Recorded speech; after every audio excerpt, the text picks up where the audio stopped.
The night was dark, and the sound of police sirens echoed through the empty streets. Daniel, a notorious robber, ran as fast as he could, his heart pounding in his chest. He had just stolen a bag full of jewelry from a house and was now trying to escape the police. Sweat dripped down his face as he turned into a narrow alley, hoping to lose them. Daniel's eyes darted around, searching for a hiding place. He saw an old, rusty bus parked at a deserted station. The bus looked abandoned, its paint faded and windows covered with dust. Without thinking twice, he ran toward it, climbed inside, and crouched under one of the seats. His breathing was loud, and he tried to calm himself. The bus was eerily quiet. The seats were torn, and cobwebs hung in the corners. A faint smell of dampness filled the air. Daniel peered out the window, watching for any sign of the police. Minutes passed, but no one came. He finally relaxed a little, thinking he was safe. Suddenly, the bus engine roared to life. Daniel froze. He hadn't seen a driver when he entered. His eyes widened as the bus began to move, its headlights cutting through the darkness. He quickly crawled to the front to see who was driving, but the driver's seat was empty. "Hello, is anyone there?" he called out, his voice shaking. No one replied. Daniel's hands gripped the seats as the bus sped up, taking a route he didn't recognize. The streetlights outside flickered, and fog began to surround the vehicle. He turned back to check if anyone else was on the bus. To his shock, there were passengers sitting silently in the seats. But something was wrong. The passengers weren't moving. They sat stiffly, their heads slightly tilted, as if frozen in time. Daniel's chest tightened. He slowly approached one of them and tapped their shoulder. "Hey, what's going on here?" he asked nervously. The passenger didn't respond. Their face remained turned away, and their hand was cold as ice. Suddenly, the bus lights flickered, and Daniel heard a faint, chilling whisper. "Why did you get on?" Daniel's blood ran cold. The bus continued down the foggy road, taking him deeper into the unknown. Daniel's heart pounded as he stared at the unmoving passenger. The whisper he had heard still echoed in his ears, but there was no one near him who could have spoken. The bus rumbled forward, its wheels screeching like nails on a chalkboard. Daniel backed away slowly, his breath quickening. He looked around at the other passengers. There were about 8 of them, scattered across the bus. They all sat perfectly still, their heads tilted slightly down, as if asleep. But their unnatural stillness made Daniel uneasy. No one blinked, no one moved. "Is anyone awake?" Daniel called out, his voice trembling. No one answered. The bus lights flickered again, and the air grew colder. Daniel hugged himself, shivering as he took a cautious step forward. He reached out to another passenger, a man sitting in the front row, and gently shook his shoulder. The man's head lolled to the side, revealing his face. Daniel gasped and stumbled back. The man's eyes were wide open, staring blankly ahead, and his skin was pale and lifeless. Daniel covered his mouth, his stomach churning.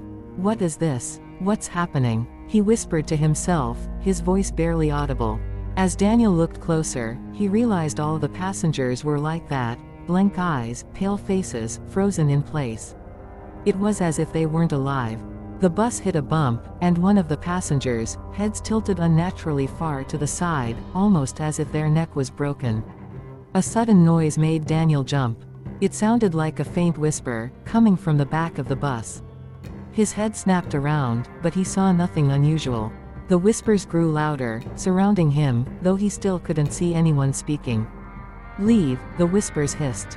"You don't belong here." Daniel's knees felt weak, and he stumbled to the front of the bus, grabbing the steering wheel. "Stop! Stop the bus!" he yelled, but the bus didn't slow down. The road outside was completely dark now, with no signs of life. Suddenly, the passengers' heads began to turn toward him, one by one. Their lifeless eyes fixed on him, and their mouths opened slightly, as if trying to speak. Daniel froze in terror as a cold, unnatural voice echoed through the bus. "You can't escape now." Daniel stood frozen near the driver's seat, his heart racing as the eerie voice echoed through the bus. The lifeless passengers stared at him, their blank eyes seeming to pierce his soul. Their mouths were open, but no sound came from them. The only noise was the low hum of the bus engine and the occasional screech of the wheels. "Who's there?" Daniel shouted, his voice trembling. "What do you want from me?" No reply came. Instead, the whispers returned, growing louder and more sinister. They surrounded him, coming from every direction. The words were unclear at first, just soft murmurs, but then they became sharp and distinct. "Thief, liar, coward," the voices hissed. Daniel spun around, looking for the source of the voices, but the bus was empty except for the frozen passengers. Sweat dripped down his face as the whispers continued, growing louder and more intense. "You think you can run?" One voice growled, deep and cold. "I don't know what this is, but leave me alone," Daniel shouted, clutching the edge of the driver's seat for support. Suddenly, the bus lights flickered violently, plunging the vehicle into total darkness. Daniel's breath caught in his throat as he reached out blindly, feeling his way through the pitch-black space. The bus seemed to stretch endlessly now, far larger than before. Then, out of the silence, a faint laugh echoed. It was low and chilling, sending shivers down Daniel's spine. He turned toward the sound, his hands trembling. "Who's there? Show yourself." A dim light flickered at the back of the bus. Daniel squinted and saw a shadowy figure standing in the aisle. Its outline was human, but its head tilted unnaturally to the side, and its limbs were too long. The figure didn't move but seemed to be watching him. "Get away from me," Daniel screamed, stumbling backward. The shadowy figure took a step forward, and the whispers became deafening. The passengers began to twitch, their heads jerking in strange directions. The shadow pointed a long, bony finger at Daniel. "You brought this upon yourself," it said, its voice a deep rumble that shook the bus. Daniel backed into the front of the bus, his heart pounding. The road outside had disappeared, replaced by endless fog. There was no way out. Daniel pressed himself against the front of the bus, his breathing uneven. The shadowy figure was slowly moving toward him, its footsteps eerily silent. The whispers around him grew louder, swirling in his mind like a storm. He covered his ears, but the voices still rang clear. "Thief, murderer, you can't escape." "I didn't kill anyone," Daniel shouted, his voice cracking. "I only stole. I never hurt anyone." The shadow stopped and tilted its head, as if amused by his words. The whispers suddenly changed, now filled with sorrow and anger. One voice rose above the rest, soft and trembling. "You stole from me. Do you remember?" Daniel's eyes darted around the bus, searching for the source of the voice. To his horror, one of the passengers stood up. It was a woman, her face pale and tear-streaked, her empty eyes fixed on him. He recognized her immediately. "Mrs. Carter," he whispered, his stomach sinking. Mrs. Carter had been his neighbor. She was an elderly woman who lived alone, always kind and trusting. Last year, Daniel had broken into her house and stolen her savings. She had begged him to stop, but he pushed her aside and ran. She died a week later, heartbroken and alone. "I didn't mean for you to die," Daniel cried, backing away from the figure. Mrs. Carter took a step toward him, her voice cold. "You left me with nothing. Now it's your turn." As she spoke, more passengers stood up, their faces becoming familiar. One by one, they were people Daniel had robbed. Their expressions were filled with pain and anger, their eyes unblinking as they stared at him. "No, this isn't real," Daniel shouted, shaking his head. "You're not real." The shadowy figure at the back laughed, a low, menacing sound. "They are very real, Daniel. And they've been waiting for you." The passengers began to move closer, their movements jerky and unnatural. Their whispers grew louder, echoing his crimes.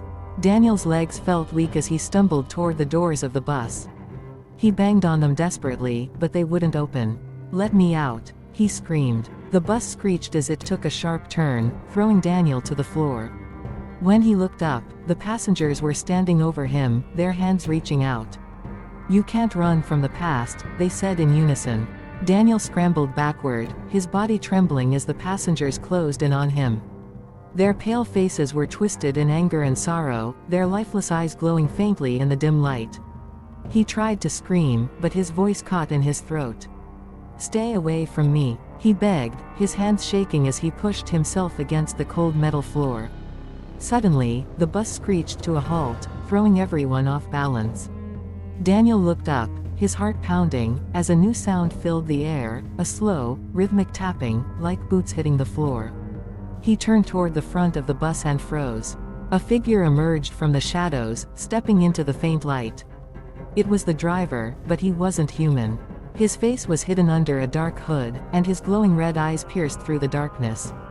His bony hands gripped the steering wheel, though the bus wasn't moving. Finally, the driver said, his deep, hollow voice echoing through the bus. "You've reached your stop." Daniel's mouth went dry. Who are you?" he stammered. The driver chuckled, the sound sending chills down Daniel's spine. "I am the one who collects the lost. Those who think they can outrun their sins." He pointed a long, skeletal finger at Daniel. "And you, Daniel, have been running for far too long." "I didn't mean to hurt anyone," Daniel cried, tears streaming down his face. I needed the money. I didn't know it would end like this." The driver tilted his head, as if considering Daniel's words. "Excuses won't save you now. Every choice has a price." The passengers began to move again, their cold, lifeless hands reaching out for Daniel. He tried to crawl away, but there was nowhere to go. The bus windows showed nothing but darkness, as if the world outside had vanished. "Please," Daniel screamed. "I'll change. I swear. Just give me another chance." The driver's eyes glowed brighter. "There are no second chances here. This is your final ride." The bus engine roared to life, and the vehicle began moving again, faster than before. The passengers surrounded Daniel, their whispers growing louder and louder until they became unbearable. The driver turned back to face the road. "Prepare yourself, Daniel. The journey isn't over yet." The bus sped through the endless darkness, the sound of the engine roaring like a beast. Daniel was trapped, surrounded by the ghostly passengers. Their pale faces were close to his, their cold breath brushing against his skin. He struggled to push them away, but their grip was like iron. "Let me go," Daniel shouted, his voice breaking. The passengers didn't speak. Instead, they stared at him with hollow eyes, their expressions filled with anger and despair. Their whispers filled the air again, accusing him of every crime he had ever committed. "You ruined our lives. You destroyed everything we had. No, stop it, please," Daniel begged, covering his ears, but the voices were inside his head now. The driver laughed coldly, his glowing red eyes visible in the rearview mirror. "You still don't understand, do you, Daniel? This isn't just about them. This is about you." The bus suddenly screeched to a halt, throwing Daniel to the floor. When he looked up, the doors of the bus opened with a hiss. Outside was a graveyard, shrouded in thick fog. The air was icy, and the only light came from a single flickering lantern near a fresh grave. "Out," the driver commanded, his voice echoing with finality. Daniel shook his head, tears streaming down his face. "No, I'm not going out there." The passengers began to drag him toward the open door, their cold hands gripping his arms and legs. He kicked and screamed, but it was no use. They were too strong. As they pulled him outside, Daniel's eyes fell on the grave. His heart stopped when he saw the name carved into the tombstone. It was his own. "Daniel Carter," he whispered, his voice trembling. This can't be real." The driver stepped out of the bus, his tall, shadowy figure looming over Daniel. "This is the end of the road for you. Your sins have caught up, and now you must face them." The ground beneath Daniel began to crumble, and dark, skeletal hands reached out from the grave, grabbing at his legs. He screamed as they pulled him down into the cold earth. The last thing he saw was the driver's glowing eyes and the passengers' twisted smiles. Then, everything went dark. The next morning, the bus was gone. All that remained was a single shoe in the grave, its soil freshly disturbed. Daniel Carter had vanished, leaving only a chilling story behind. As the darkness closes in, our journey tonight comes to an end, but the shadows still whisper their secrets, and some stories are better left untold, or are they? If you've made it this far, you've felt the chill of the unknown, and remember, this won't be our last meeting. The night is never truly silent, and there's always something lurking, watching, waiting. Until we cross paths again, stay vigilant, and sleep tight, if you can. If you enjoy this story, so please subscribe my channel and set bell icon on all. Also share my video to others and like my video as a appreciation. Thanks.